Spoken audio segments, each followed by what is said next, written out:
E aí, tudo bem?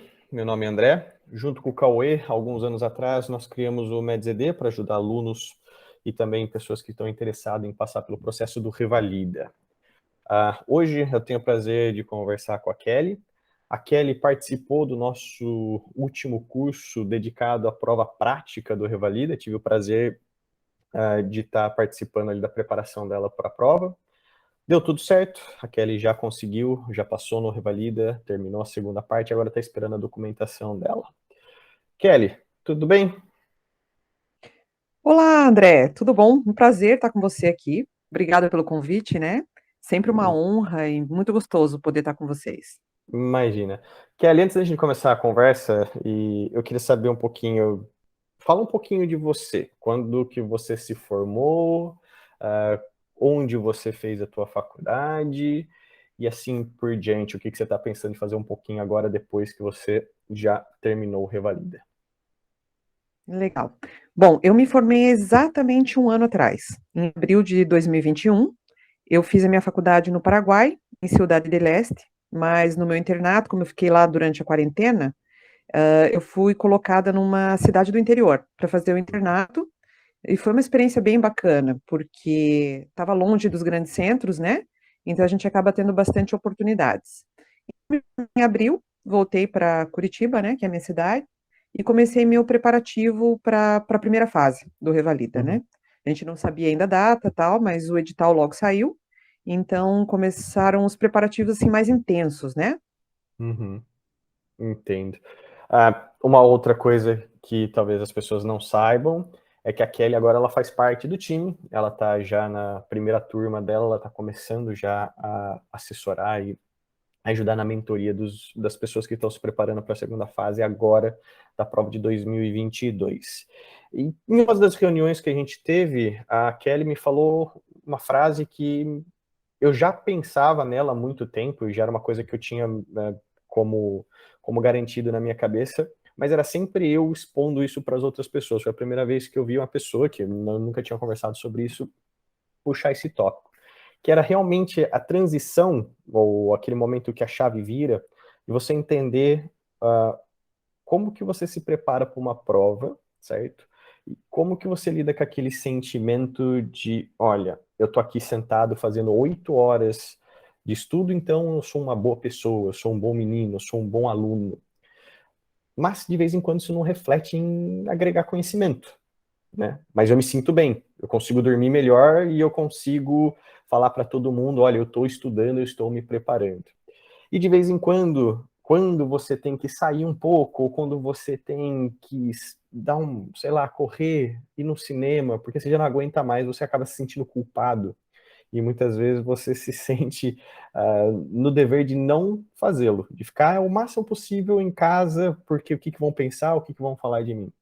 E a Kelly colocou umas reuniões que a gente estava tendo sobre, principalmente a prova prática, de entender que você não precisa de 10 horas de estudo, você não precisa de 8 horas de estudo. Você vai precisar realmente aí no seu dia, até dividido em duas partes, 3 horas, quatro, 2 de manhã, 2 da tarde, e como aprender a aceitar essa transição, né? Como aprender a não ficar se sentindo culpado e entender que existem mais coisas que podem te ajudar além do tempo de estudo. Muitas vezes você está com a tua cabeça em dia, você está fazendo sua atividade física, e você ter algum hobby, ou até um projeto paralelo que você também está fazendo junto com a tua preparação para uma prova, pode te ajudar, tanto quanto 10 horas de estudo, né? Mas algumas pessoas, e quando eu falo algumas pessoas, é quase a maioria, tem essa sensação de não, pelo contrário, eu tenho que sofrer. Se eu não sofrer, eu não sinto que eu estou fazendo alguma coisa. E essa sensação, mesmo que te traga um pouco de tranquilidade e realmente você acreditar que está fazendo alguma coisa de bem, que você está fazendo alguma coisa boa para o teu aprendizado, no final não te dá o resultado, né? E te traz uma frustração ainda gigantesca, porque imagina, eu abdiquei de tudo que eu gosto, eu abdiquei de uma relação, eu abdiquei do meu esporte, eu abdiquei do meu hobby, eu passei 8, 9 horas sentado todo santo dia, consegui manter isso durante meses. Aí eu vou, sento para fazer a prova e ainda acabo me lascando, né? Imagina o tanto de sofrimento. E agora fala, pô, mas eu já fiz tudo isso, o que eu vou fazer agora? Eu vou ter que estudar 12, 18 para a próxima vez?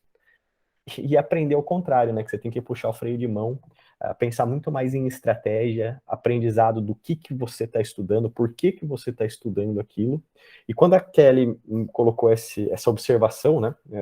Eu senti ali quase que um pseudo desabafo, foi um momentinho fora da reunião que ela trouxe esse ponto e achou legal até a gente colocar em pauta para conversar com os alunos, a gente teve ideia desse podcast. Kelly, me explica um pouquinho o que estava passando na tua cabeça quando você falou isso, ou por que você falou isso, quando que você realmente começou a pensar dessa maneira?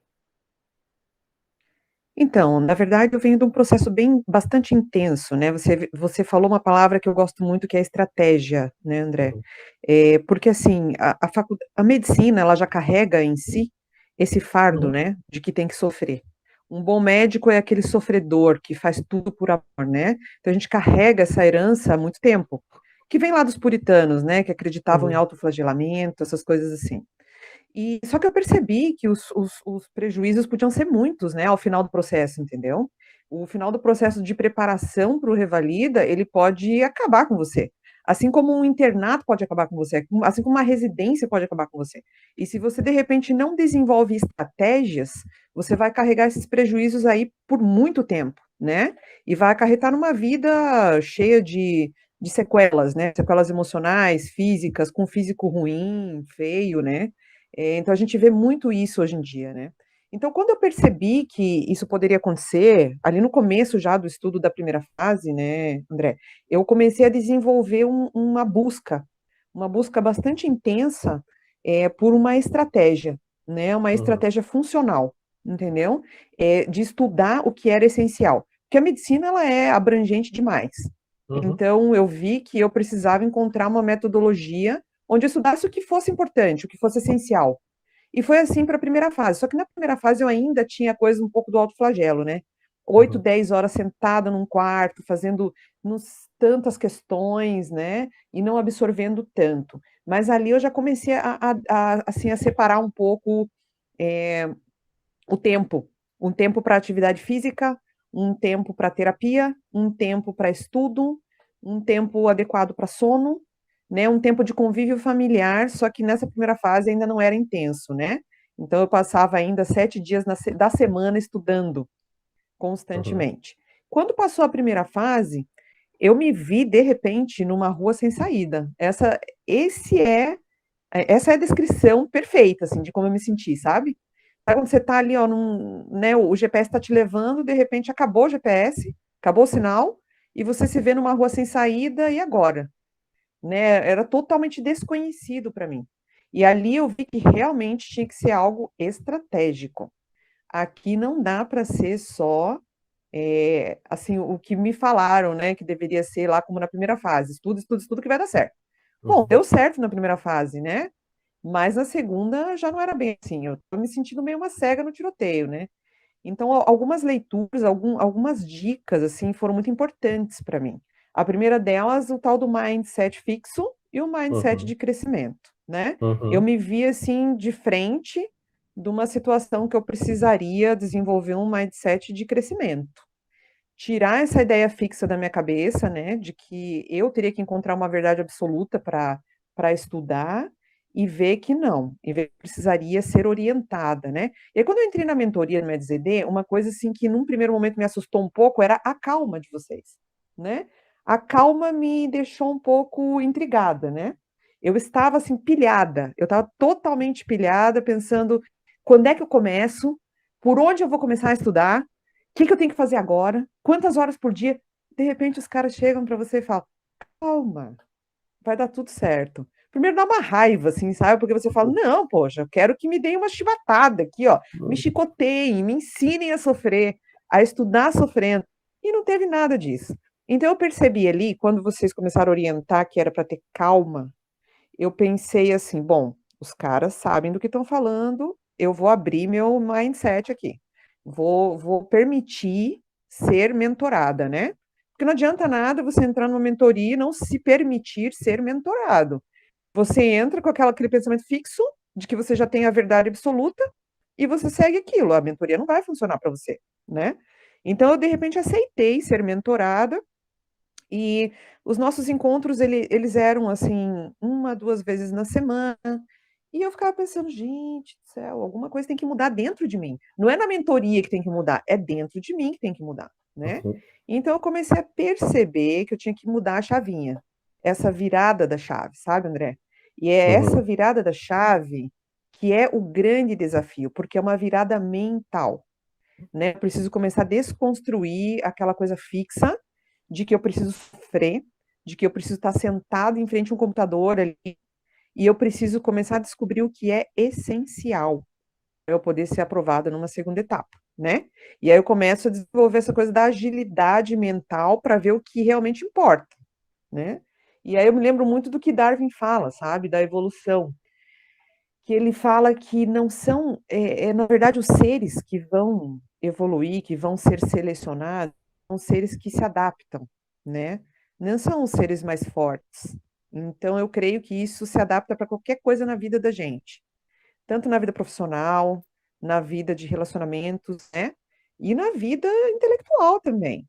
Você precisa ir se adaptando. Então, eu comecei a entrar nesse processo de adaptação, né? Aí tem um termo muito bacana que se chama faxina sueca da morte. Você já ouviu falar disso? Não, não conheço. A faxina sueca da morte, ela é um ritual feito antes da morte. Na Suécia, né? Eles têm, os antigos provavelmente, né? Tinham o hábito de fazer uma faxina antes de morrer e deixar somente o que é essencial, para não dar trabalho para quem vai ficar, entendeu? Já Uhum. pensando Uhum. nos que vão ficar, né? Então eu me vi, de repente, tendo que fazer uma faxina sueca da morte Uhum. na minha vida, né? E ver o que é essencial para poder entrar nessa segunda fase, né? E aí na faxina sueca da morte saiu um monte de coisa. E o estudo compulsivo e obsessivo foi um deles, entendeu? Então o que é essencial, né? O que é essencial é um estudo de qualidade, não um estudo de quantidade. A gente está muito fixado na quantidade, né? Nas horas e Uhum. pouco fixado na qualidade do teu estudo, né? Então chegou um momento que eu me vi realmente fazendo muito menos esforço e tendo muito mais desempenho. Isso é muito intrigante, né? Aí você entra numa fase assim de crise mesmo, porque você fala, ué, né? Eu não estou mais vivendo aquela obsessão, aquela compulsão e estou tendo bons resultados. Estou aprendendo com prazer, com felicidade, com alegria.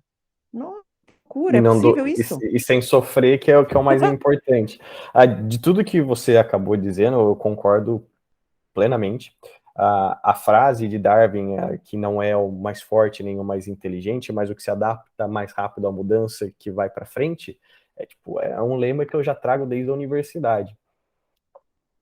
Principal, quando você coloca da faxina antes de morrer, é aquela ideia que você não está moribundo, você ainda está bom, você ainda está bem, só que você já está chegando nos seus 80, nos seus 90, e você entende que o fim está mais próximo do que o início, né?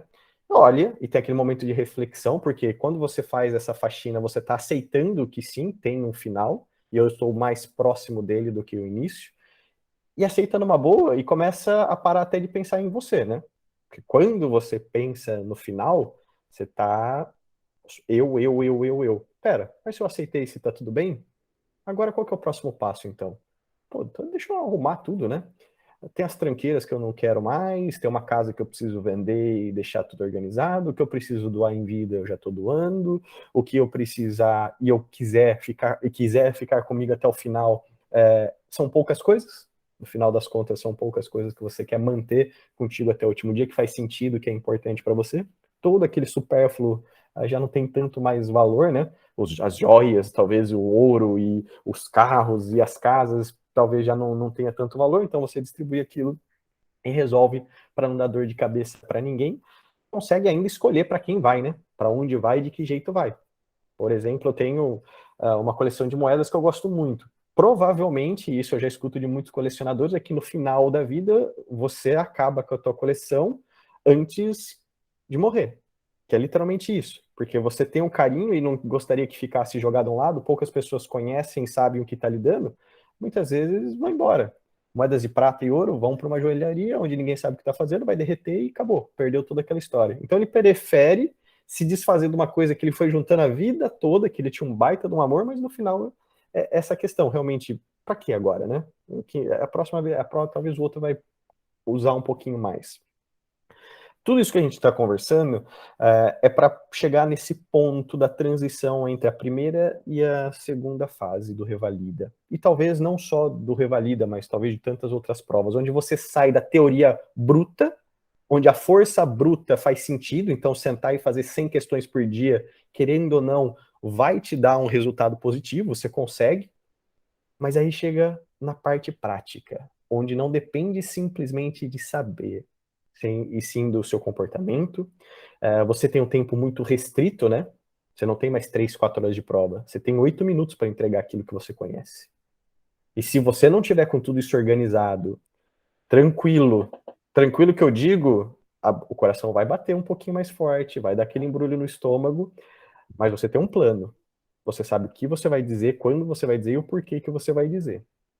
Eu não sei o diagnóstico, mas eu sei como que eu vou começar a minha anamnese. Eu sei como que eu vou me apresentar. Eu sei quais são as perguntas que fazem parte da minha anamnese. Eu sei quais são as perguntas que fazem parte do meu exame físico.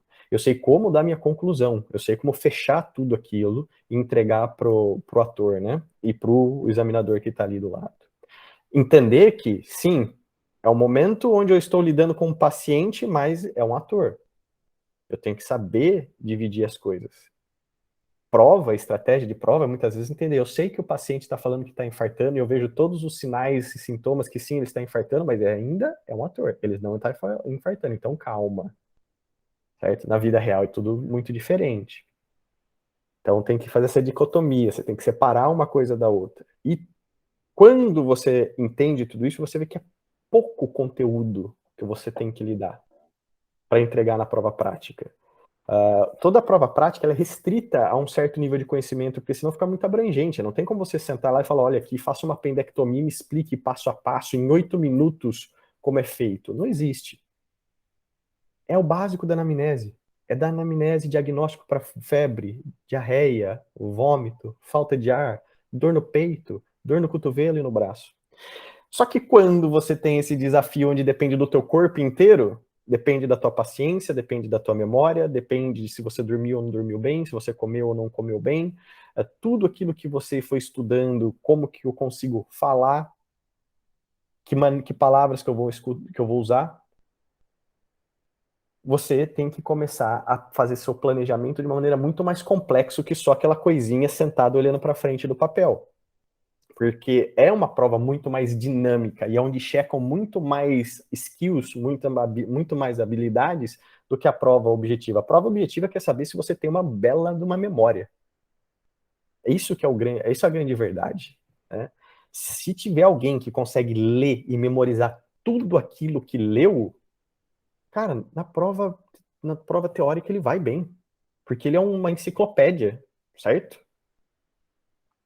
Se eu te der um celular, se eu te der internet, se eu te der todo um mecanismo de pesquisa possível e falar, vai lá e faz a prova prática, você não dá conta, não dá tempo de você acessar toda essa informação, mesmo que ela estivesse ali.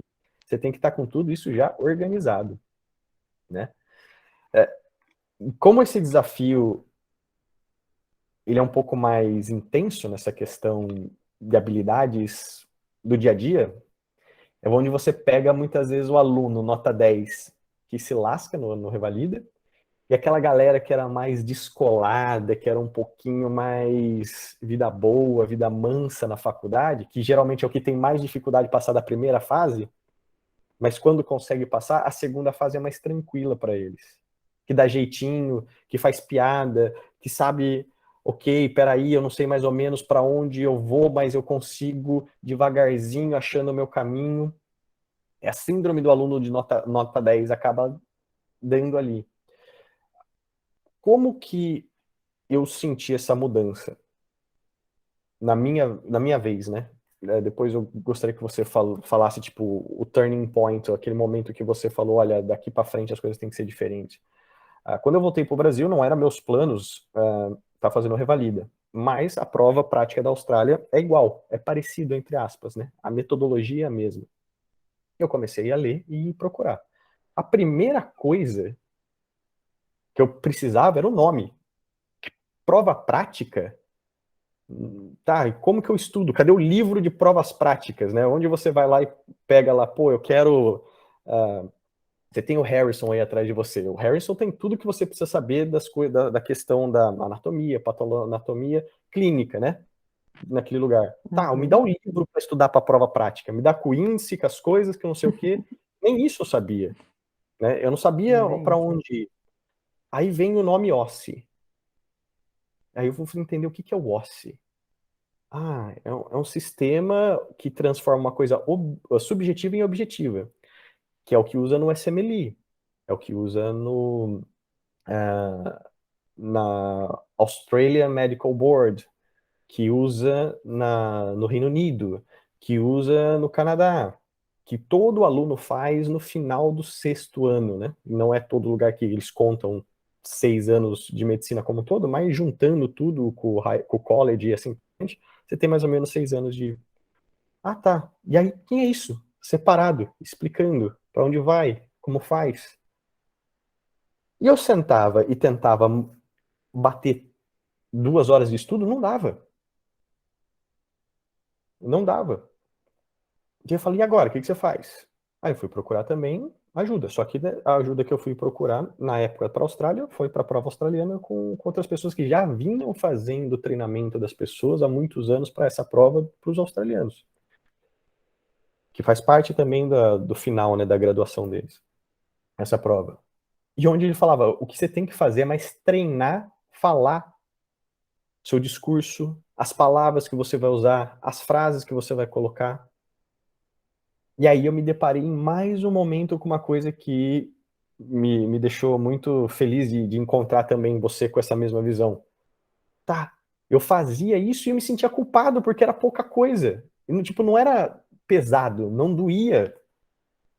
Não tinha aquela carga gigantesca que você ficava cansado, que você fala, nossa, eu quero um banho, vou ter agora 15 minutos que eu vou fazer alguma coisinha ali, vou assistir alguma coisa, vou jantar e vou dormir. Era 1 hora de estudo de tarde e 1 hora de estudo à noite e acabou. E para acreditar que isso funcionava? Aí você tinha uma angústia que eu tô perdendo tempo, eu não tô me preparando bem, isso tá errado, o que eu vou fazer? E agora? Esse povo é louco? Esse povo é doido? E ver você também hoje me descrevendo até esse pedaço que a gente nem tinha conversado sobre, mais uma vez aparecendo, pô, olha como que as pessoas passam pelas mesmas coisas. Queria muito que alguém tivesse me contado ou tivesse escutado uma conversa como essa naquela época, porque me tranquiliza um pouco, fala, peraí, então tá bom, teve alguém que também passou por isso, que também fez isso, que também sentiu o que eu tô sentindo, e vai passar, e peraí, eu tô no caminho certo. Aí você fica mais tranquilo. Você começa a acreditar um pouquinho mais. E você começa a gostar do percurso, né? Porque, pô, não é aquele massacre cansativo de repetição. Eu tenho que pensar um pouco mais. E era o que sempre me chamou mais atenção na medicina, né? Essa questão de você não ser simplesmente uma pessoa que memorizou um monte de coisa e você está vomitando de uma maneira desorganizada informação para uma outra pessoa e falar, cara, se você não entende, o problema é teu. Tá no livro, tá no guideline. Você não sabe o guideline? Eu sei, mas muitas vezes você está falando é com o paciente, você está entregando isso para o paciente, para o seu cliente, entre aspas, né? Seria você contratar um advogado para conversar contigo, para te explicar alguma coisa, um processo de lei, uma regra, e falar como se fosse estivesse falando com um juiz, com jargões, com, com apelidos para termos pequenos e falar, mas eu não entendi, eu continuo não entendendo. Fala, o problema é teu, cara. Se você não entende, aí, ó, isso aqui é o que está no livro, é assim que é feito, o problema agora é teu. Todo esse processo é muito legal. E aí veio um outro problema que eu acabei me deparando. Que eu comecei a ter um pouco de tempo a mais, eu precisava ocupar esse tempo com um monte de coisa que estava numa lista de espera na minha vida, né? Porque a partir do momento que você entra nessas fases de prova, você não pode fazer mais nada. Não tem mais nada. Se você ia para academia todo dia, parou com essa brincadeira. Agora você vai se dedicar 100% à sua prova. Se você tinha um relacionamento, pô, sua namorada, seu namorado, seu marido, sua esposa tá atrapalhando um pouco agora, né? Porque você precisa esquecer da tua família, você pode esquecer de tudo isso e focar 100% na prova. As outras pessoas ao redor falando, você tá aqui na academia hoje? Tô. Mas você não tinha prova? Você não vai fazer a prova daqui a um mês? Vou. Você vai passar 1 hora hoje aqui na academia? É. E a diferença entre as pessoas que conseguem entender que teu físico faz parte da prova prática do mesmo jeito que a tua cabeça. E a tua cabeça precisa de uma manutenção muito mais complexa que teu corpo. Porque teu corpo, se você fizer uma caminhada de 40 minutos 3 vezes por semana, mais ou menos você mantém as coisas em dia. Certo? Agora a cabeça, você precisa entender o que você está fazendo, você tem que aceitar o que você está fazendo, você tem que confiar no que você está fazendo, lutar com esse instinto que a gente tem gigantesco de culpa, que eu sou feio, que eu sou baixo, que eu sou burro, que eu sou gordo, que eu sou magro. Todo mundo é lindo, todo mundo é maravilhoso. Você consegue ver todas as qualidades das outras pessoas, mas a tua qualidade você não consegue ver. E nesse momento, é muito fácil se sentir culpado. Porque você tem realmente uma prova no final de tudo para mostrar se vai ou não vai para frente. Né? Se você teve uma nota positiva, maravilha. Tudo que você fez valeu a pena. Se você teve uma nota negativa, então, olha lá, se lascou, estava fazendo tudo errado. A primeira fase, as coisas são um pouquinho comuns, eu vou dizer assim. Se você manter sua mentalidade de escola, sua mentalidade de cursinho, sua mentalidade de tentar quebrar tudo na força bruta, ainda funciona. Você vai se desgastar muito mais, mas ainda funciona. Agora, a segunda fase já é um pouquinho mais complexa. É um baita aprendizado até para a vida. Né? Porque tem outras coisas, e a maioria das coisas, depois, quando você é gente grande, vamos falar assim, né? Quando você começa a realmente estar num consultório, quando você começa a realmente estar num hospital, tudo aquilo que você aprendeu na escola, na faculdade, te deu o direito de entrar ali dentro. Mas não significa que ele vai responder tudo que você precisa. E tudo parece, daqui para os desafios que eu tive desde o dia que eu fui aprovado até para frente, tudo me pareceu muito mais próximo à prova prática do que à prova teórica. Certo? Ninguém nunca me chegou, cara, me classifica a pressão alta e coloca para mim o que é 1, 2 e 3. Mas muita gente me pergunta, olha, como que eu perco peso? Eu preciso perder peso para melhorar a questão da minha pressão alta. Sim, mas você precisa parar de comer. Tá, eu quero parar de comer, eu sei que eu preciso parar de comer, mas eu não consigo. Mas por quê? Não sei, cara, eu preciso de um docinho à noite. Ah, tá, me conta um pouco da tua vida. Como que tá o trabalho? Como que tá as coisas em casa? Não, em casa tá tudo bem. Tá tudo bem mesmo? Tá, sim, de vez em quando. Eu não falo muito com a minha mulher é meio chata, meu marido é meio chato, a gente tá meio brigando todo dia, porque tá com problema com dinheiro, porque tá com problema com isso. Eu falo, e fazia parte da prova prática você também entender esses detalhes, né?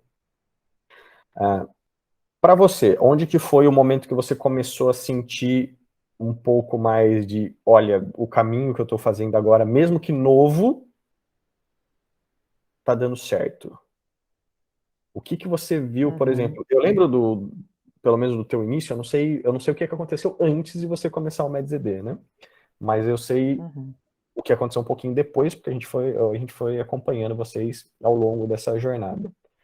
Primeira semana a gente falou, não vai estudar ninguém. Ninguém vai estudar.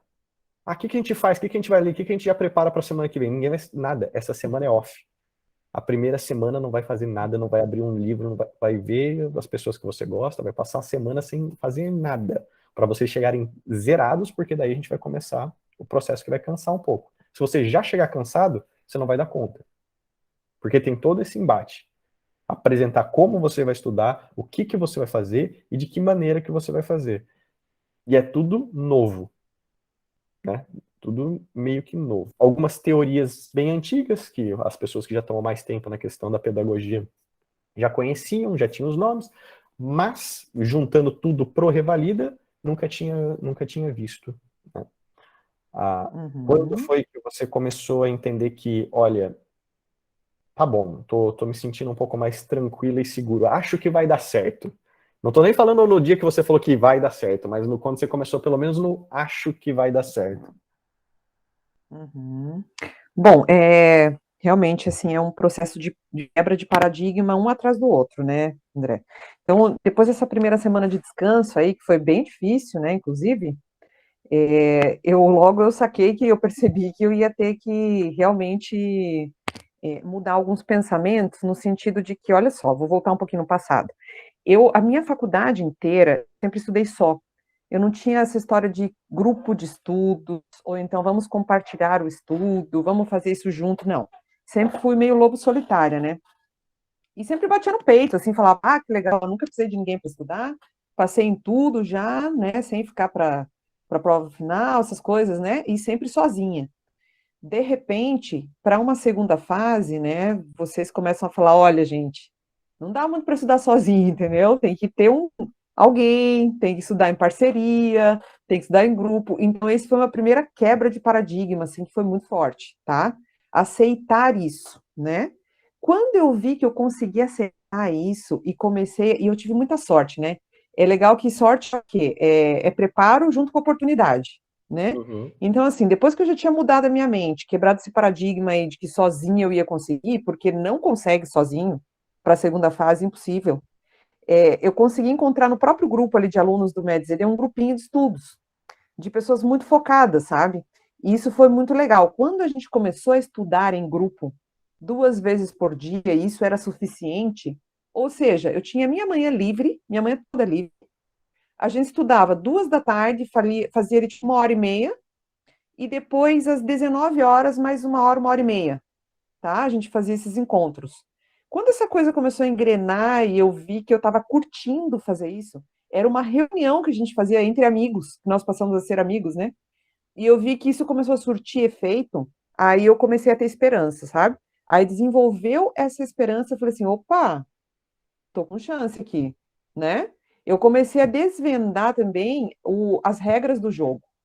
Eu acho muito uhum, legal sempre falar sobre isso, porque o OSSI é um jogo, né? Eu uhum, também não conhecia, não sabia o que era isso. Eu fui pensar, mas eu sou curiosa, né? Quando vocês falaram na mentoria do tal do OSSI, a Cauê deu uma aula sobre isso, mas depois eu fui pesquisar mais, fui querer entender mais, né? E essa curiosidade, ela me traz um pouco de tranquilidade, né? Ou uma falsa segurança, não sei. Mas eu começo a pesquisar e querer ir atrás dos assuntos para poder entender. Então, fui entender o que é o tal do OSSI. Na verdade, é um jogo e tem as suas regras. Então a gente precisa começar a desvendar as regras do jogo.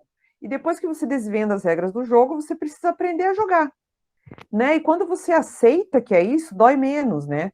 Porque eu vejo uhum, muitas pessoas brigando com a prova, brigando com as regras, querendo uhum, modificar as regras e não vão conseguir. Então você tem que uhum, aceitar, uma vez que você aceitou a regra, que você vai, né, firmar um contrato ali que você está entrando para esse jogo, baixa a guarda, aceita as regras e começa a jogar de acordo com o que o jogo te pede, né? uhum, Então o jogo vai pedir para você uma dramatização. Você é médico, tudo bem, você tem conhecimento. Se você passou da parte teórica, você tem conhecimento sim. Não se uhum, estresse. Faz o que o André acabou de falar. Comece a desenvolver outras coisas, entendeu? Que é a uhum, parte da comunicação, parte das palavras corretas, a forma correta de olhar, a forma correta de agir, de atuar e também, né, assim, na verdade é isso, né? Você vai ter que descobrir as palavras-chave. Quando vocês falam tanto do esqueleto para gente, construa teu esqueleto, mas construa teu esqueleto com sabedoria, com estratégia, né? uhum, Não de qualquer forma. Então, o que começou a acontecer comigo, André? Eu criei aquele esqueleto gigantesco, né? Então, no começo, assim, quando eu ia fazer um checklist, a pessoa estava com uma unha encravada, eu perguntava desde a cabeça do aparelho respiratório, tudo, cardiovascular, digestivo, para depois ir para a unha encravada, né? Então, uhum, assim, mas esse processo foi importante, né? Foi importante para eu poder depois ir burilando as coisas e chegando no meu ponto, sabe? No meu ponto, no essencial.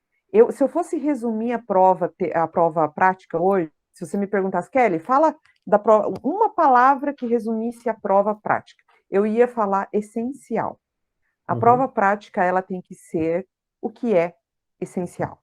Entende? Usar as palavras essenciais, agir de forma essencial, sem os excessos, né? E a gente está muito acostumado com excessos.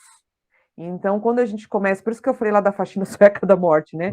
Que na verdade, no final da vida, você percebe tão pouca coisa, né? Não precisa de quase nada, né? Ou você precisa de pouca coisa para você seguir sua vida até o final. Então, assim, quando eu vou para uma segunda fase, eu não preciso de muita coisa, como eu precisava na teórica.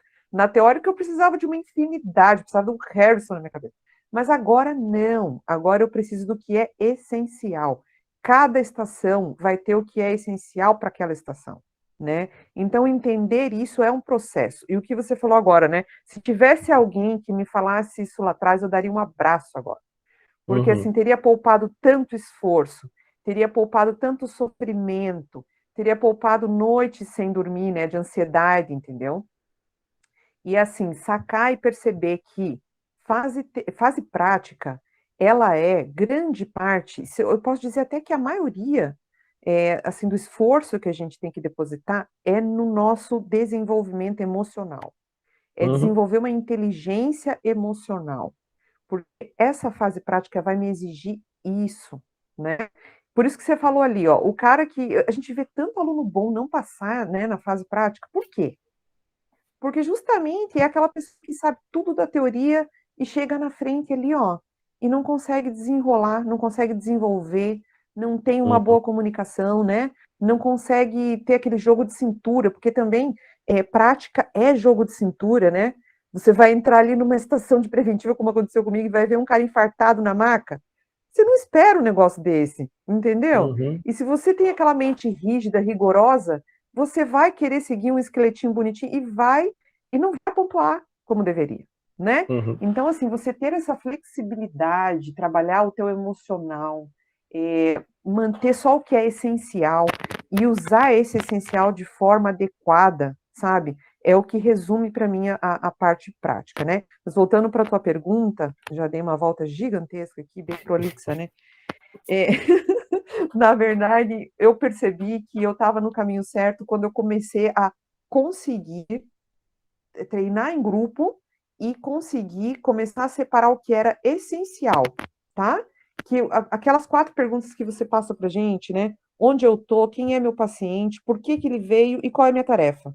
Isso é o essencial, entendeu? Partindo desse essencial, você vai conseguir qualquer coisa, irmão. Você pode não saber o diagnóstico, você pode não saber muito da matéria, mas ali você já vai pontuar o suficiente, entendeu? Sim. Essas perguntas, elas vieram de uma necessidade que todo mundo acaba, em algum momento, perguntando. Cara, eu não lembro o nome do paciente. Eu pergunto 20 vezes, eu não lembro. Eu pergunto 20 vezes a idade, eu não lembro. Eu pego aquele texto de vez em quando que tem na estação, que é gigantesco. Ele veio com dor nas costas, que a tia falou que aconteceu, que não sei o que, ele também tá tomando isso, respondeu não sei o que, tem alergia não sei o que, blá, blá. Eu não consigo memorizar tudo aquilo. Não precisa. Você vai estar falando com o paciente, tipo, não precisa. Ele vai te responder aquilo. Não se preocupe. Mas o que você precisa saber daquele papel? Primeiro, é onde eu tô. Para que serve onde eu tô? Para você saber qual que é o tipo de abordagem que você vai ter com esse paciente. Todo mundo olha e fala, olha, eu peço ou eu não peço ressonância para todo mundo? Aí eu vou colocar no meu checklist, porque vai que pede, vai que precisa. Fala, mas por que você vai colocar ressonância para todo mundo? Tem algumas perguntas que valem a pena você perguntar para todo mundo. Outras, você vai entender que tem um momento para falar que vai e um momento para falar que não vai. Então, se eu estou no hospital, eu já tenho um monte de perguntas que eu sei que eu posso usar. Já tenho um monte de perguntas que eu sei que eu não preciso usar. Se eu estou na UBS, diferente. Se eu estou na rua, ou se eu estou numa entrevista, é diferente. Quem que é meu paciente? Pô, é homem ou mulher? Nisso você já matou um monte de diagnóstico diferencial. Né? Ele é velho ou é novo? Já vai um monte de diagnóstico diferencial. Por que que ele veio aqui? Ele veio porque tá com dor na cabeça ou porque que tá com dor no pé? Tá com a unha encravada? Já mudou um monte de diagnóstico diferencial. Entender que o Revalida é uma prova que tem que seguir uma regrinha, certo? Olha, tem um paciente que ele tá perdendo sobrancelha.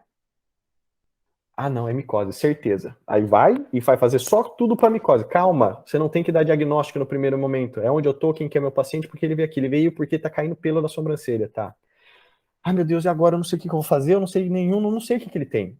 Calma, você não precisa saber o que ele tem ainda. Agora você precisa se apresentar. Oi, tudo bem? Meu nome é Dr. André, como posso te ajudar? Qual é o teu nome, qual é a tua idade? Ele vai falar para você. Pronto.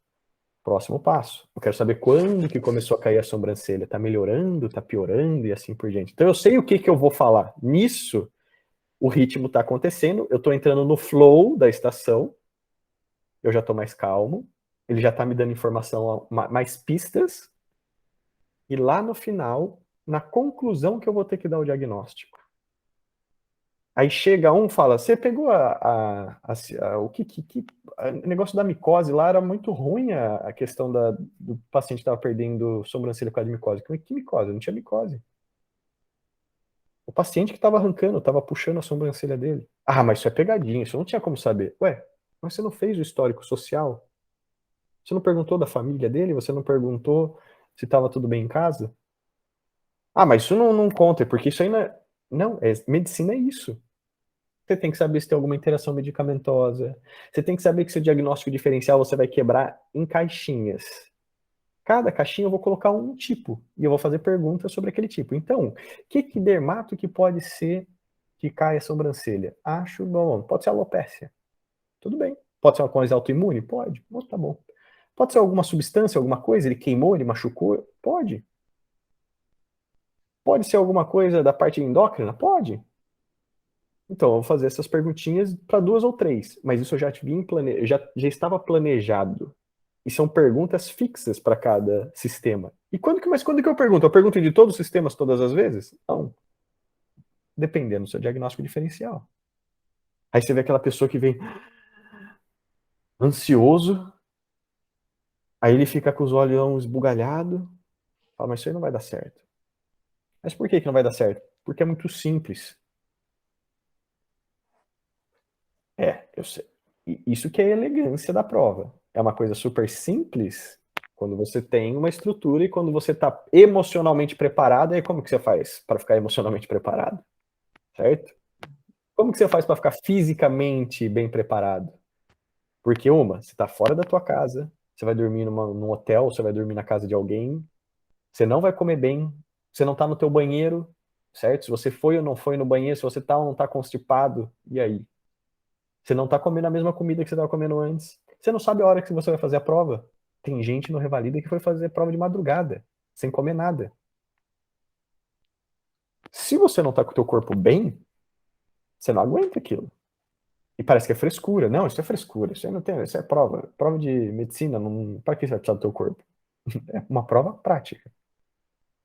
Se você brigou ou não brigou com o namorado, se você brigou ou não brigou com a tua mãe, se você tá ou não tá puto da vida com a desorganização que de vez em quando acontece, você já tá colocando desculpa por que você não vai passar? Bom, tá vendo?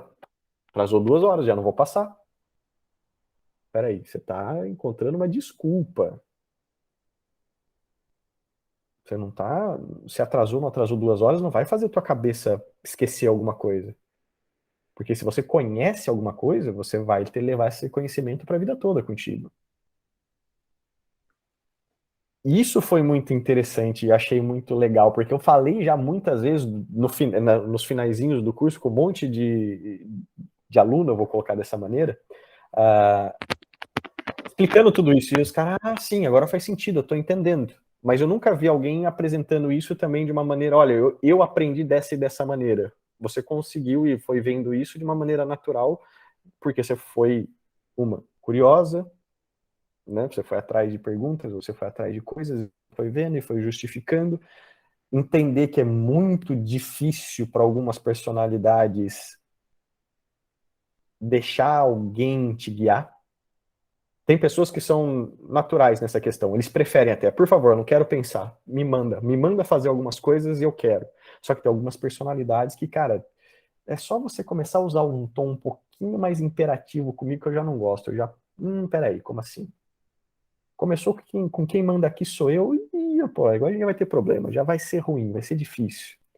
Mas em alguns momentos da tua vida você vai precisar falar, pô, eu não sei, eu vou ter que escutar, eu vou ter que realmente deixar me levar, né? Eu estava acostumado a ser o lobo solitário, eu estava acostumado a guiar os outros e agora eu preciso que alguém me guie.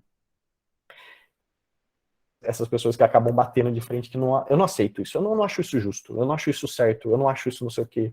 Essa prova foi feita para fazer com que todo mundo fale. Isso daí é o CRM querendo evitar que tem concorrência no Brasil. Isso daí é o INEP querendo, porque não sei o quê, porque o ministro da Saúde falou não sei o quê.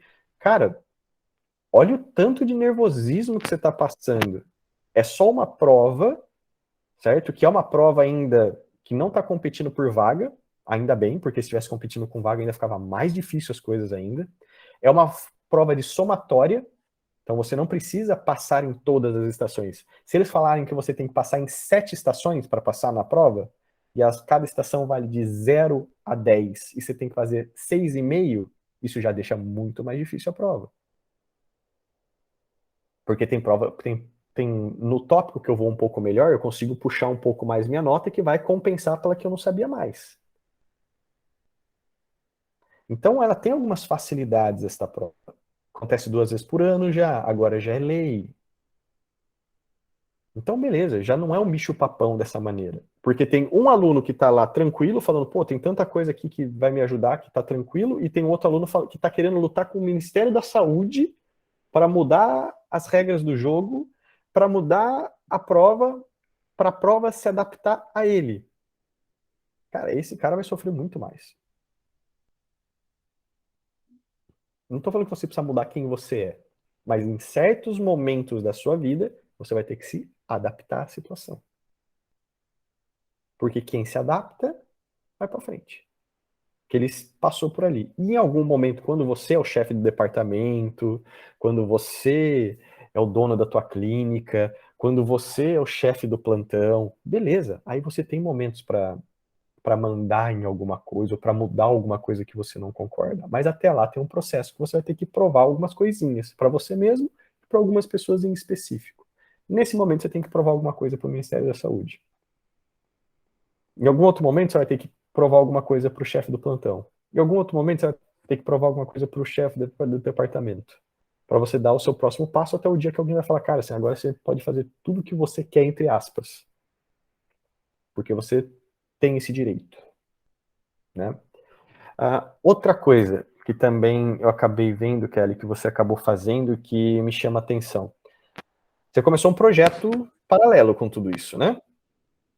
Você estava com a questão de melhorar, vamos dizer, seu condicionamento físico, melhorar a questão da tua qualidade de vida como um todo, né? Você estava fazendo realmente essa faxina física e também mental. Só que, por default, a maioria das pessoas, elas param tudo, né? Para o relacionamento, como eu falei, para o hobby que tinha, para tudo, porque agora eu revalido, eu não posso fazer mais nada, porque agora é minha prova de final de ano, eu não posso fazer mais nada. Como que você lidou com isso? Desde sempre você foi assim? Você conseguia fazer 2 ou 3 coisas ao mesmo tempo, entendendo que dá para fazer? Tem valores diferentes, né? Você pode aumentar ou diminuir a importância da tua academia naquele momento, mas você não precisa desprezar, por exemplo, que você precisa fazer uma atividade física, ou que você quer começar um projeto. Né? Um exemplo, por exemplo, do Cauê. O Cauê, ele estava fazendo a prova dele e já estava pensando na mentoria. Não tinha nem passado na prova ainda, ele falou, não, precisa de uma mentoria aqui. Cara, olha a porcaria que a gente tá vivendo. Na nossa época era um pouquinho mais difícil. Tô ficando velho já, tô parecendo aqueles discursos do tiozão no Natal, mas na minha época não tinha disso. Ninguém falava sobre Revalida, ninguém entendia muito Revalida, né? Não tinha ninguém para falar, para perguntar nada. E a gente foi fazer os cursos que estavam à disposição e eram adaptações para residência, onde a pessoa não sabia nada do que estava fazendo. A gente teve que descobrir o que era o OSCE sozinho. E aí, de vez em quando, perceber que mesmo as pessoas que estão fazendo o OSCE para residência não sabem o que é o OSCE. estão jogando o jogo sem saber as regras. E falar, cara, mas por que você está fazendo isso? Ah, mas ninguém me contou. Fala, porra, bem-vindo à vida real, né? Você está tão acostumado com o índice no cursinho, olha, você vai estudar hoje, tá bom? Dessa parte até essa parte. Hoje vai cair estilema e floema. Você vai para casa, você vai ler da página 1 até a página 12. Aí você vira gente grande e você descobre que gente grande, no máximo, você ganha um edital. Leia, se vira e vai lá fazer a tua prova. Por que você manteve essas outras coisas? E isso ajudou ou atrapalhou você? Então, André, na verdade, durante a faculdade, assim, ó, no terceiro ano, a minha faculdade, ela montou academia. E eu descobri o prazer, né, da atividade física, na verdade. E Uhum, nesse mesmo ano eu comecei a fazer corrida de rua, e eu dava para conciliar, sabe, com a uhum, faculdade, essas atividades, e me fazia muito bem. Aí comecei num projeto de alimentação legal. Quando chegou no internato, eu sabia que eu ia ter que, aquele ano seria totalmente dedicado para o internato. Eu entrei de cabeça de tal forma que não tinha tempo para mais nada, não tinha mais vida. E eu sabia que aquilo era necessário por aquele momento, porque eu uhum, não teria outra oportunidade de ter as práticas que eu tinha ali, né? E eu sabia que quanto mais eu me envolvesse, mais oportunidades eu teria. Quando terminou o internato, eu tinha acumulado ali um prejuízo físico tão grande em ganho de peso, em distúrbios, assim, eu tenho hipotiroidismo de Hashimoto, né? Tava uhum, bem desregulado meu hipotiroidismo. Então eu voltei para casa, gente, eu tava em frangalhos, assim, né? Meio deprimida por conta da mudança de tudo, né? A mudança de vida é muito radical, né?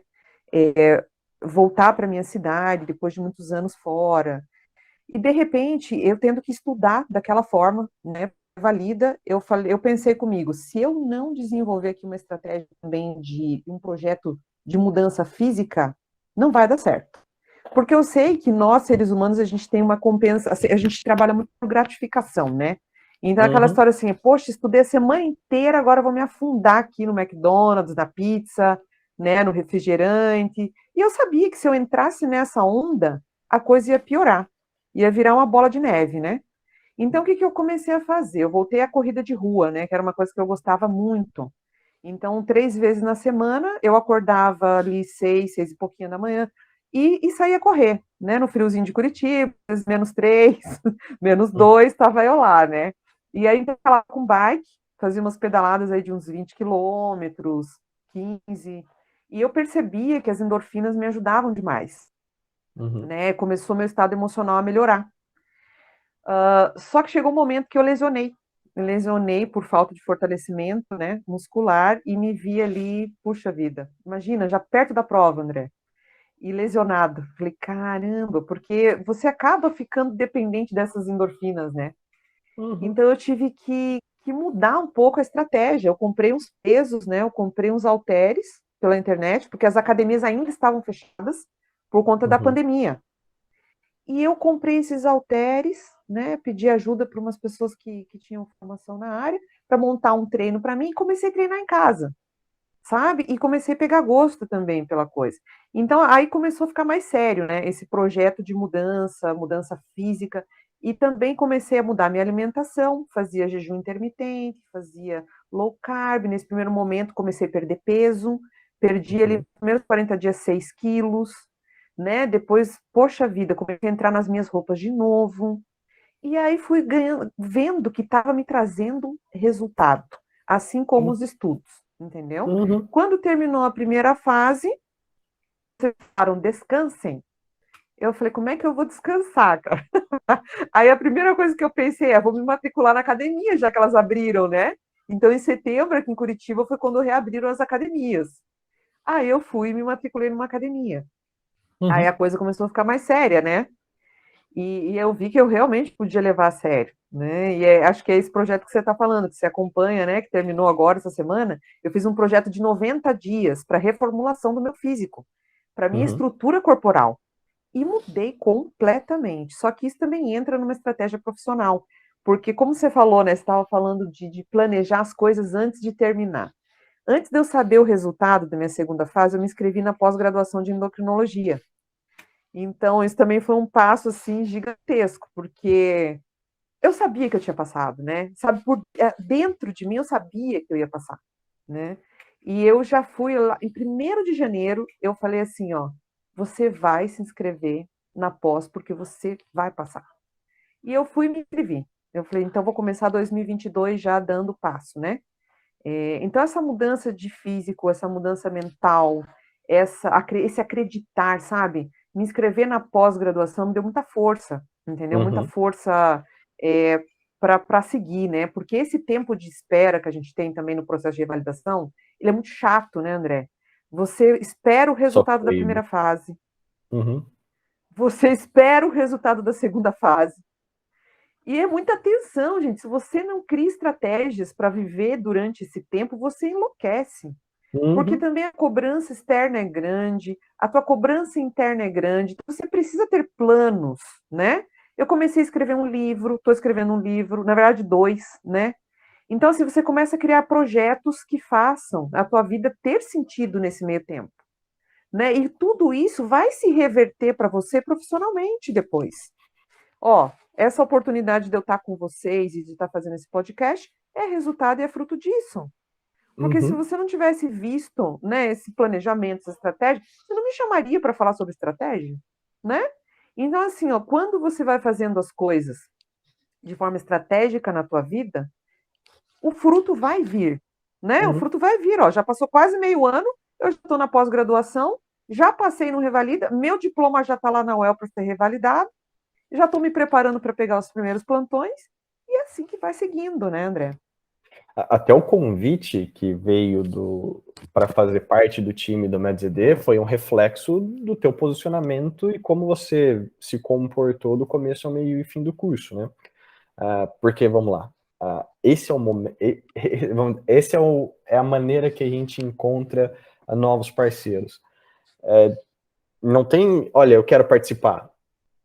É uma escolha que é feita dentro de ex-alunos ou de ex-mentorandos do MedZD, porque faz parte da equipe que já conhece muita coisa, já está literalmente treinado, vamos dizer assim, já conhece o projeto, entende o porquê e outra, é fruto do resultado daquilo. Então você acredita, entende o porquê, e quando alguém te perguntar, olha, por que você está falando que eu tenho que fazer dessa maneira? Por causa disso, disso, disso e disso. Ah, mas você não sabe o que eu estou passando. Eu passei pelo que você está passando. E respeito, entendo que você tá bravo por causa disso, disso e disso. Você tá querendo isso, isso, isso, né? E sua tia tá falando isso, isso, isso, né? Você tem também a tia que pergunta, e aí, quando você já virou médico, já ou vai demorar muito ainda? Você também tem esse? Porque eu também tive. Como assim? Mas você tem alguém cobrando, falando, e aí, o tempo tá passando, você tá ficando velho, você tá fazendo não sei o quê, você tem uma vida pela frente, você não tem que fazer isso, você não tem que fazer isso, você não tem que fazer aquilo. Eu também passei por tudo isso, eu também estive aí. O relacionamento vai para outro nível, a questão de confiança vai para outro nível.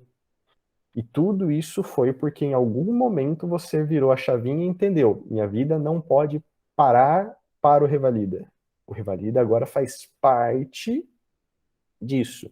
E, pelo motivo da minha vida não ter parado, eu ter continuado, eu agreguei um monte de habilidades que agora respondem a minha pergunta. Tá, e aí, como que eu treino minha saúde mental, como que eu treino minha ansiedade, como que eu treino o meu corpo, como que eu treino para estar tudo isso pronto para o dia que eu vou fazer minha prova? Através disso. Através de colocando metas, entendendo o porquê, né? Muito da estratégia que muitas vezes você fala, eu acho que dá para traduzir de uma maneira. Entender o porquê que você está fazendo as coisas. Pronto. Isso eu acho que já cobre bastante essa questão da estratégia. A estratégia significa que eu tenho que comprar um plano, que eu tenho que ir atrás de alguém que para reorganizar minha vida? Não. Você tem que entender o porquê que você está fazendo as coisas. Por que eu estou estudando? Porque eu preciso disso, disso, disso na minha vida. Ótimo. Vai lá e começa. Por que eu não vou só ficar dentro de casa estudando? Porque eu preciso do meu corpo, eu preciso da minha cabeça em dia. Para trabalhar o corpo e a cabeça demora tempo. Não dá para virar a chavinha de uma semana para outra e você mudar o teu corpo e a tua cabeça. Tá? Então eu preciso ir para aula de canto, eu vou relaxar, eu vou treinar minha timidez, certo? Eu vou aprender a ter as pessoas olhando para mim e eu ser avaliado por isso e eu achar que é um processo normal da vida, porque nós avaliamos as outras pessoas 24 horas e nós estamos sendo avaliados 24 horas. Então eu já levo isso mais na esportiva, eu já entendo que é parte da vida, mas que eu aprendi na aula de canto, que muita gente largou, parou de fazer porque agora é revalida, eu não posso fazer mais nada. E ainda se sente culpado com tudo aquilo que dá prazer. Olha, você colocou a questão da comida, tá? A comida, como você colocou, não é que eu tenho direito, é literalmente uma maneira de eu conseguir prazer. Só. Pavlov. Certo? A gente ainda é bicho.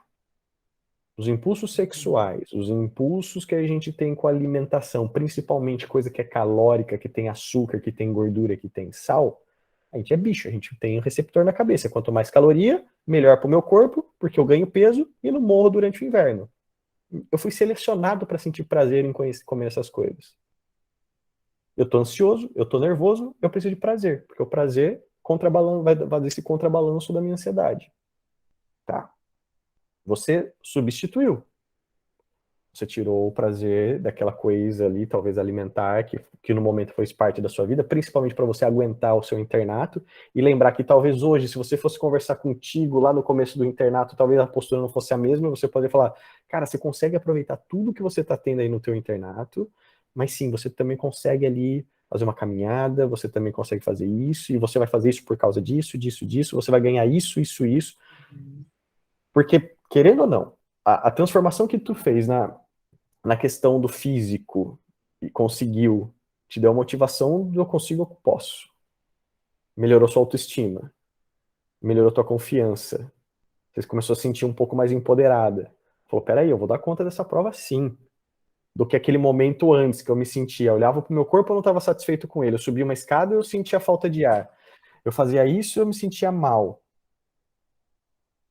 Aí vinha a prova em cima. Eu já estou me sentindo um lixo como um todo, porque eu estou falhando em outras áreas da minha vida. Então eu vou falhar nesta área também.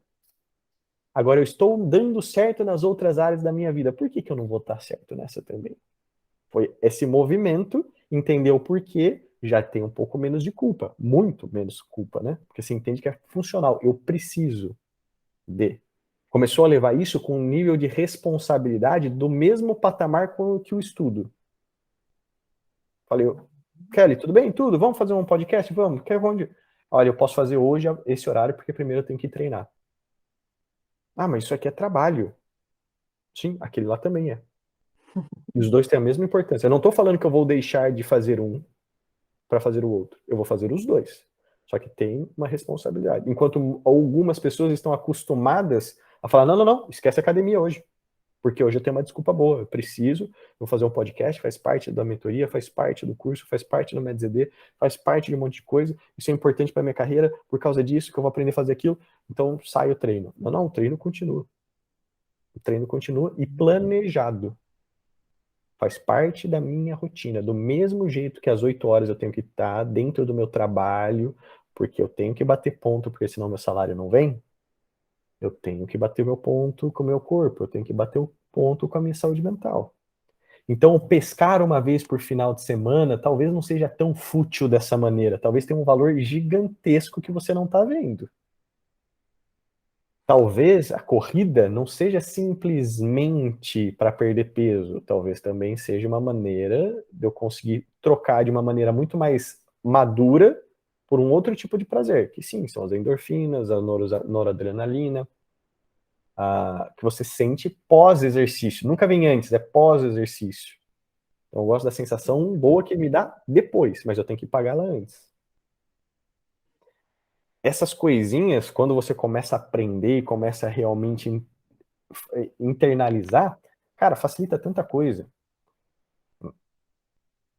Consegue escutar aquele deboche do pai, da mãe, do irmão, do primo. Sempre tem alguém, certo, para cutucar, colocar o dedo.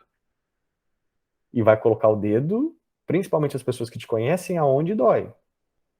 Se você já está se martirizando por causa da prova e alguém pergunta sobre a sua prova, você já fica ofendido. Só de perguntar o dia que é a prova, se perguntou mais do que 2 vezes na semana, a pessoa já grita com o pai e com a mãe. Por quê? Porque tá com medo da prova. porque tá com ansiedade com aquilo. E quando a pessoa te fala aquilo, todos os gatilhozinhos de medo da tua cabeça abrem, você se sente mal, você começa a estar dor de cabeça, taquicárdio, fica ansioso, e aí você fica bravo.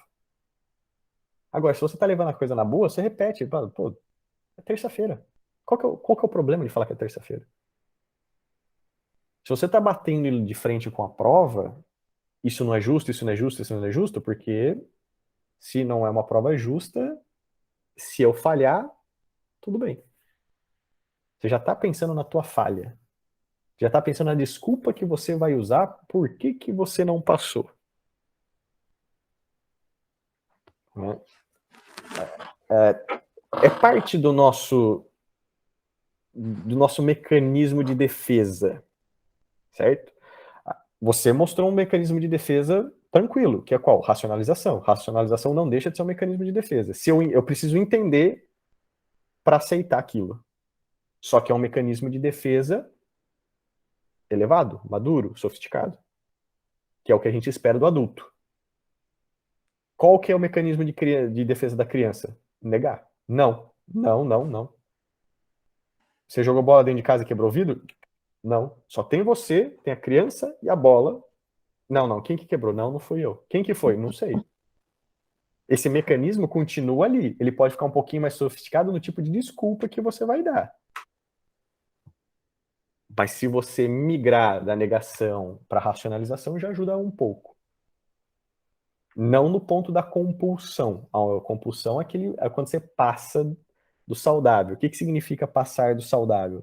Saúde mental, quando você estuda na faculdade, todo mundo começa a ler as doenças e fala, não, eu tenho essa, eu tenho essa, eu tenho essa, eu tenho essa, eu tenho essa, eu tenho essa.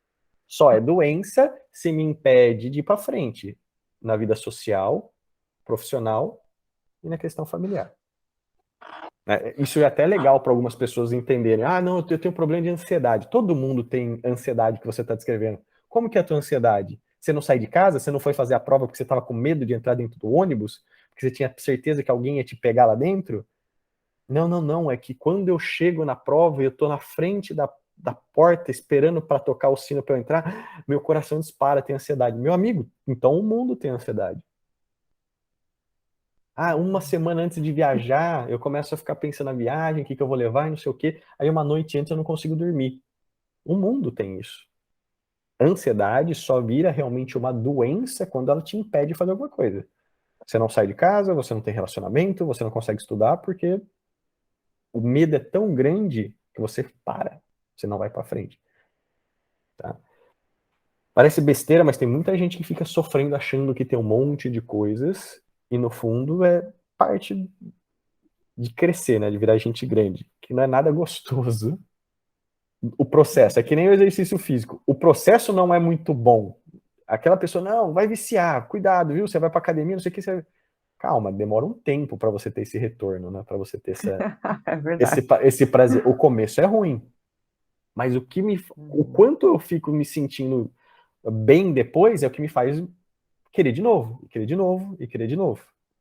Mas você pega alguém que nunca fez academia na vida e coloca ele lá no primeiro dia, é só dor. Fala, cara, eu não volto amanhã. Mas você não sentiu bem depois quando chegou em casa? Me senti, mas depois eu acordei com dor, e aí eu fiquei lembrando da dor, eu não queria fazer de novo e não sei o que. Blá, blá. É um processo, é um processo. E amadurecer também é parte de um processo que chega a uma hora que você já não tem tanto medo. É gostoso não ter mais medo, mas doeu para chegar até lá. Né? Entender que não tem mais guidelines, que já não tem mais alguém para te apontar o caminho, que você tem que descobrir as coisas muitas vezes por você. Não tem situação ideal. Pô, no meu ano tem pandemia, no meu ano tem isso, no meu ano tem aquilo. E no ano passado teve um monte de pepino também. 2018 quase não teve prova. Foi fazer só quase em 2019. Pulou de 2016, 2017 já começou a desgraça.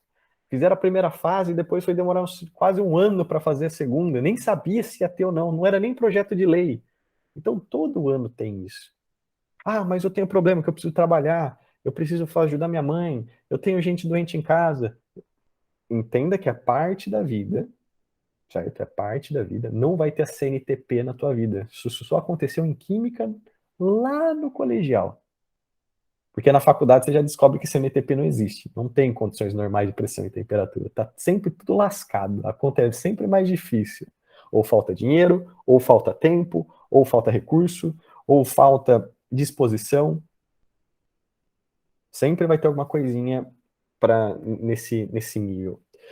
Era um pouquinho dessa conversa que eu queria trazer para algumas das pessoas que talvez vão começar a ingressar agora na segunda fase, ou muitas vezes estão no meio período da vida dele que quer entender o que precisa mudar para conseguir alcançar certas coisas, nessa sua perspectiva de entender o porquê que você está fazendo. E de vez em quando aceitar que aquilo que talvez eu aprendi lá atrás não está funcionando, eu tenho que mudar.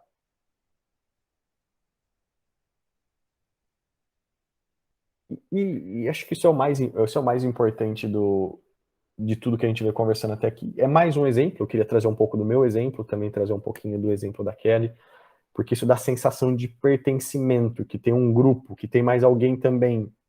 Que a sensação é que a gente só sofre sozinho. Todo mundo tá de boa, só eu que me lasco. O vizinho, a grama sempre é maravilhosa, a minha é uma desgraça. A minha casa é difícil, o meu pai é complicado, a minha mãe é difícil, meus irmãos são problemáticos, a minha escola foi complexa. Né? Aquela história, não, espera, a quarta série é tranquila, a quinta é difícil. Nossa, por quê? Porque eu tô na quinta. Aí quando eu passei da quinta para sexta, nossa, a quinta era tranquila, a sexta que é difícil. Né? É legal, todo esse papo é muito interessante e acho que é muito valioso poder ter isso em algum lugar. Né? Isso fica gravado e a gente vai completando, é mais um tijolinho aí dentro de tudo aquilo que a gente já vem construindo já nesses longos anos. Kelly, alguma coisinha que você quer pontuar? Alguma coisa que você quer concluir com tudo isso? Olha, eu gostaria de finalizar, né, agradecendo pela oportunidade. Eu acho sempre um enorme prazer poder estar compartilhando as experiências, né? Isso que você acabou de falar, assim, de proporcionar para as pessoas a sensação de pertencimento, né? De não estarem sozinhas nesse processo, né? E dizer que todo esse nosso processo aí de preparação, tanto para a primeira quanto para a segunda, principalmente para a segunda fase, ele é muito um processo de autoconhecimento, né?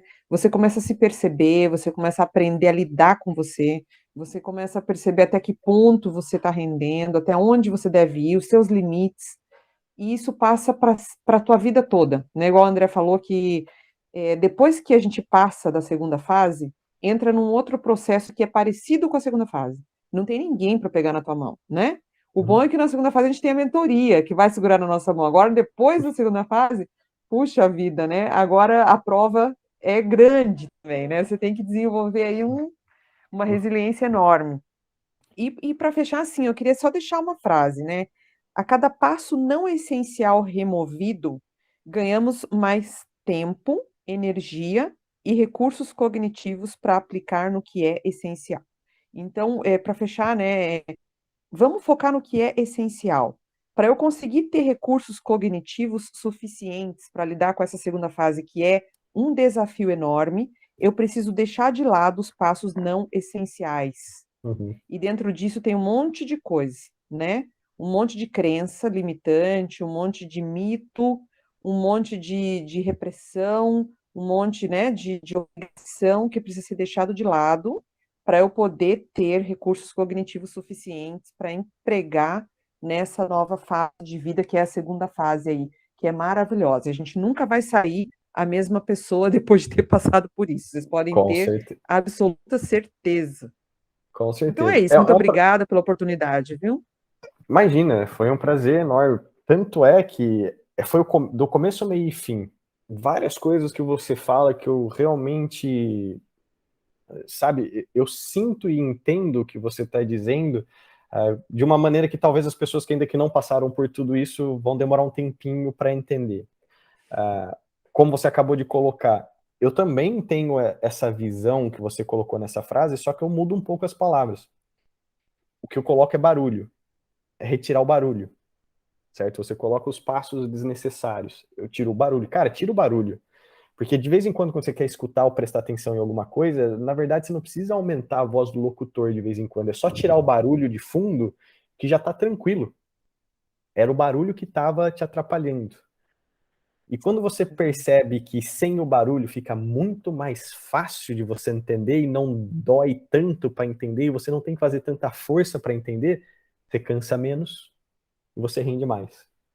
Mais uma vez, é realmente esses pensamentos que a gente divide com olhares diferentes. Acho que esse era o intuito dessa conversa de hoje, mostrar dois lados que passaram mais ou menos pela mesma coisa, que tem a mesma visão do final, mas que tem palavras diferentes, que tem realizações em momentos diferentes da vida, e poder falar para a galera, olha, você não está sozinho, sim, tem mais gente que passou pelo que você tem, você vai passar por isso também, e talvez um dia você também consiga fazer esse mesmo papel, transmitir isso para outra pessoa, para ele também se sentir parte de um grupo, parte de uma coisa que pode ser considerado normal. Eu sempre falo que não existe o normal, mas é só para ter esse clichê que talvez as pessoas entendam.